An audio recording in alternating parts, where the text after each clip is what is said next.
విశాఖపట్నంలో mayor seat కోసమని పోటాపోటీ. పోనీ ఇదేమైనా బయట వాళ్ళ గురించే అంటే కాదు, టీడీపీలోనే.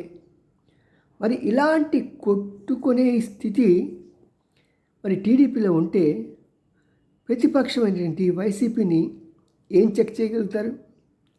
ఇక్కడ వింత ఏంటంటే అక్కడ ఒక 5గురినో 6గురినో వైసీపీ కార్పొరేటర్లని ఇటుపక్క తీసుకొచ్చి వాళ్ళ సాయంత్రం మన లోకేష్ గారి సమక్షంలో పార్టీ మార్పిస్తారంట.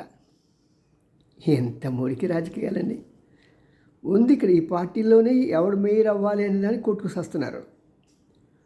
మరి బయట వాడు ఎవడో తీసుకొస్తే వాడు రేపు అవకాశం వచ్చినట్టే వాడు ఇంకొన్ని డబ్బులు ఇస్తాడు. పోడా రాజకీయాలు చక్కగా చేయాలి, అంతేగాని ఎత్తుకొచ్చే మనుషులతో కిరాయి గూండాలతో డబ్బులు పంచి చేయటం వలన లాభం ఏది ఉండదండి.